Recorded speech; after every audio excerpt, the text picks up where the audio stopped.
Sir ये जो hobby है हैम रेडियो, ये काफ़ी एक्सक्लूसिव है।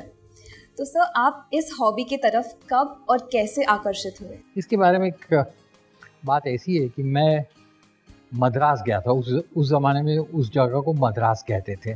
मेरे एक दोस्त ने मुझे कहा कि एक ख़ास बात तुमको बतानी है। तो हम गाड़ी में बैठ के उनके एक दोस्त के वहाँ चले गए और उन दोस्त के साथ मेरी पहचान कराई। बोले बम्बई से आए हैं, आपसे मिलना चाहते हैं और आपकी हॉबी के बारे में जानना चाहते हैं।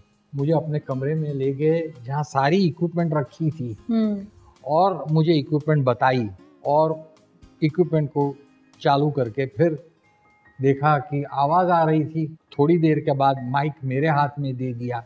बोले आप उनसे हेलो कहिएगा। मैंने कहा ठीक है, हेलो कहता हूँ। फिर बात करने के बाद मैं भी सोच में पड़ गया कि मैं चेन्नई में बैठ के, मद्रास में बैठ के मैं नैरोबी से बात कर रहा हूँ और अहमदाबाद से बात कर रहा हूँ। वो होने के बाद, डेमोन्स्ट्रेशन के बाद मैंने कई सारे सवाल पूछे उनसे और उन्होंने मुझे बताया कि इस हॉबी में कैसे आ सकते हैं। फिर उन्होंने बम्बई में किसी का मुझे पता दिया और कहा कि मेरा नाम लेकर इनसे जाके मिलिएगा और कहिएगा कि आपको हैम बनना है और फिर वो आपको क्लास में बिठा के सारा कुछ सिखाएंगे।